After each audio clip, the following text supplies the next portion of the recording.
"Well," she said under her breath, "let's get it over with." The steps were cracked concrete, growing damp and discolored as she walked downward. Nita held out the wand to be sure of her footing and kept one hand on the left wall to be sure of her balance. There was no banister or railing on the right, only darkness and echoing air. "Kit," she said silently, wanting to be sure he was near, but not wanting to be heard by anything that might be listening down there. "Right behind you. Fred?" His spark came sailing down behind Kit, looking brighter as they passed from gloom to utter dark. "Believe me, I'm not far." "Here's the bottom," Nita said.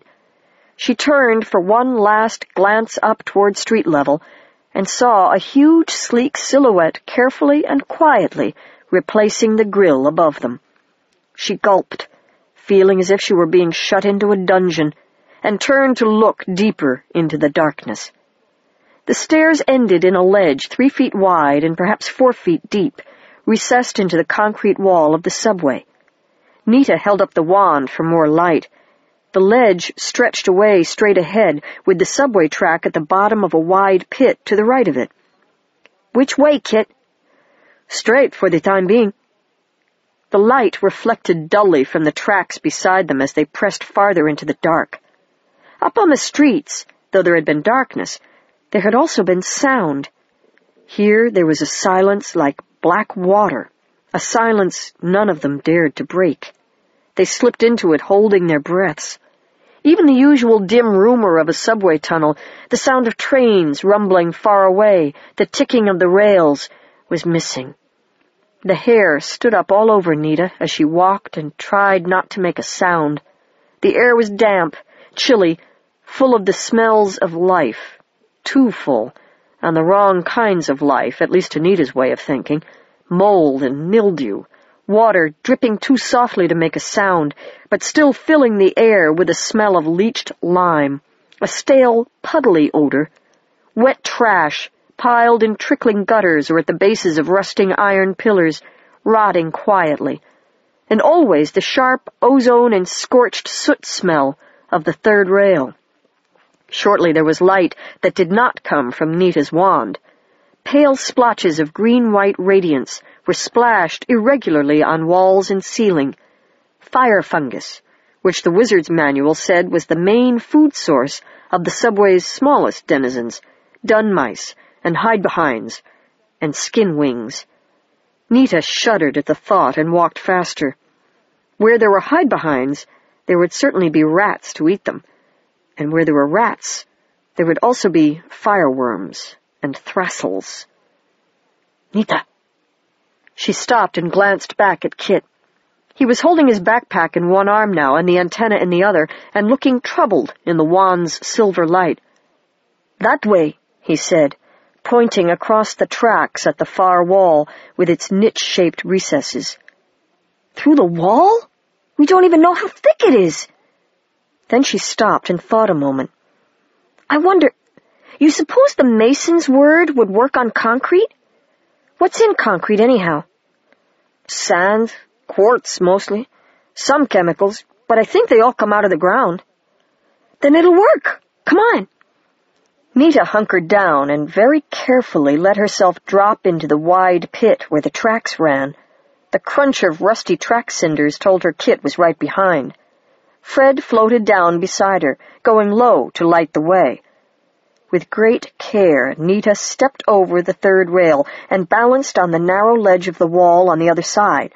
She stowed the wand and laid both hands flat on the concrete to begin implementation of the lesser usage of the word, the one that merely manipulates stone rather than giving it the semblance of life. Nita leaned her head against the stone, too, making sure of her memory of the word, the 16 syllables that would loose what was bound. Very fast, so as not to mess it up, she said the word, and pushed. "Door," she thought as the concrete melted under her hands, and a door there was. She was holding the sides of it. "Go ahead," she said to Kit and Fred.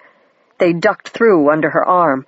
She took a step forward, let go, and the wall reformed behind her. "Now what the—" Kit was staring around him in complete confusion. It took Nita a moment to recover from the use of the word, but when her vision cleared, she understood the confusion. They were standing in the middle of another track, which ran right into the wall they had just come through, and stopped there. The walls there were practically one huge mass of fire fungus. It hung down in odd, green-glowing lumps from the ceiling and layered thick in niches and on the poles that held the ceiling up. Only the track and ties and the rusty cinders between were bare, a dark road leading downward between eerily shining walls for perhaps an eighth of a mile before curving around to the right and out of view. "I don't get it," Kit said. "This track just starts, or just stops. It would run right into that one we just came off. There aren't any subway lines in the city that do that. Are there?" Nita shook her head, listening. The silence of the other tunnel did not persist here. Far down along the track, the sickly green light of the fire fungus was troubled by small, shadowy rustlings, movements, the scrabbling of claws. "What about the book?" she asked. Kit nodded toward the end of the track. "Down there, and a little to the right."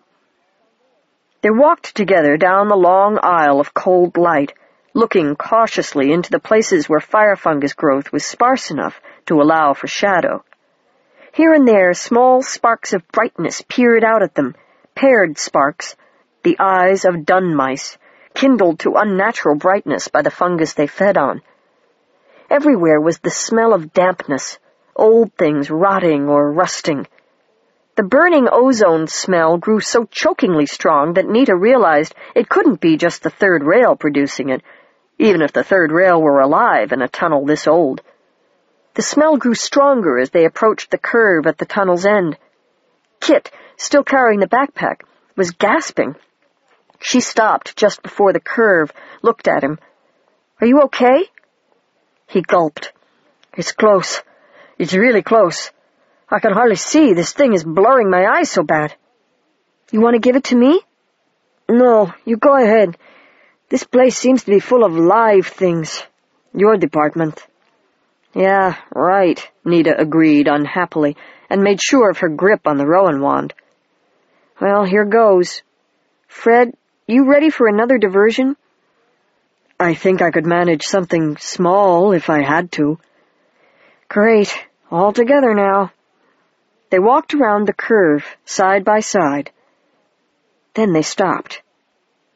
It was a subway station, or it had been at one time, for from where they stood at one end of the platform, they could see the tons of rubble that had choked and sealed the tunnel at the far end of the platform. The rubble and the high ceiling were overgrown with fire fungus enough to illuminate the old mosaics on the wall, the age-cracked tiles that said City Hall over and over again down the length of the platform wall. But the platform and tracks weren't visible from where they stood. Heaped up from wall to wall was a collection of garbage and treasure, things that glittered, things that moldered.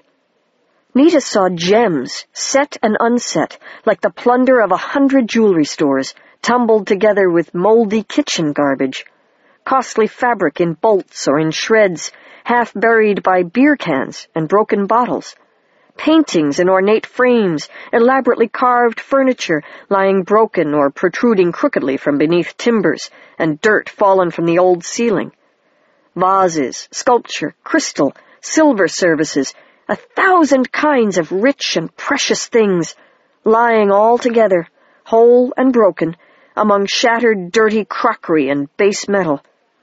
And lying atop the hoard, its claws clutched full of cheap costume jewelry, whispering to itself in the speech, was the dragon. Once more Nita tried to swallow and couldn't manage it. This looked nothing like the fireworm her book had mentioned, a foot-long mouse-eating lizard with cigarette-lighter breath.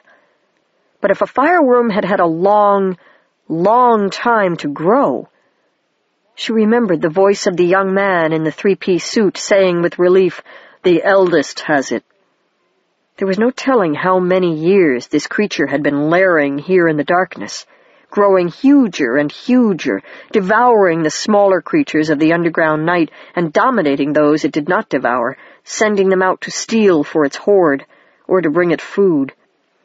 Nita began to tremble, looking at the fireworm dragon's 30 feet of lean, scaled, tight-muscled body, looking at the size of its dark-stained jaws, and considering what kind of food it must eat. She glanced down at one taloned hind foot and saw something that lay crushed and forgotten beneath it. A subway repairman's reflective orange vest, torn and scorched. A wrench half melted. The bones burned black.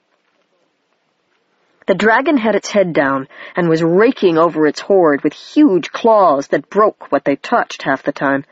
Its tail twitched like a cat's as it whispered to itself in a voice like hissing steam. Its scales rustled as it moved, glowing faintly with the same light as the fire fungus, but colder, greener, darker. The dragon's eyes were slitted as if even the pale fungus light was too much for it. It dug in the hoard, nosed into the hole, dug again, nosed about as if going more by touch than sight. 4006, it whispered, annoyed, hurried, angry. It was here somewhere. I know it was. 3,000. No, 4,000 and... It kept digging, its claws sending coins and bottle caps rolling. The dragon reached into the hole and with its teeth lifted out a canvas bag. Bright things spilled out, which Nita first thought were more coins, but that turned out to be subway tokens. With a snarl of aggravation, the fireworm dragon flung the bag away, and tokens flew and bounced down the hoard hill, a storm of brassy glitter. One rolled right to Nita's feet. Not taking her eyes off the dragon, she bent to pick it up. It was bigger than the subway token the New York transit system used these days, and the letters stamped on it were in an old-time style. She nudged Kit and passed it to him, looking around at the mosaics on the walls. They were old. The City Hall motif, repeated in squares high on the train-side wall of the platform, looked little like the City Hall of today. This station had to be one of those that were walled up and forgotten when the area was being rebuilt long ago. The question was, "The problem is," Kit started to say in his quietest whisper of thought. But it wasn't quiet enough. With an expression of rage and terror, the dragon looked up from its digging, looked straight at them. Its squinted eyes kindled in the light from Nita's wand, throwing back a frightful violet reflection. "Who's there? Who's there?" it screamed in the speech, in a voice like an explosion of steam. Without waiting for an answer, it struck forward with its neck as a snake strikes, and spat fire at them. Nita was ready, though. The sound of the scream and the sight of many tiny shadows running for cover had given her enough warning to put up the shield spell for both herself and Kit. The firebolt, dark red, shot with billowing black like the output of a flamethrower, blunted against the shield and spilled sideways and down like water splashing on a window. When the bolt died away, the dragon was creeping and coiling down the hoard toward them, but it stopped, confused, when it saw that Kit and Nita and Fred still stood unhurt. It reared back its head for another bolt. "You can't hurt us, eldest," Nita said hurriedly, hoping it wouldn't try. The smell of burned fire fungus was already enough to turn her stomach. The dragon crouched low against the hoard, its tail lashing, staring at them. "You came to steal," it said, its voice quieter than before, but angrier, as it realized it couldn't hurt them. "No one ever comes here but to steal. Or to try," it added, glancing savagely over at another torn and fire-withered orange vest. "What do you want? You can't have it. Mine. All this is mine.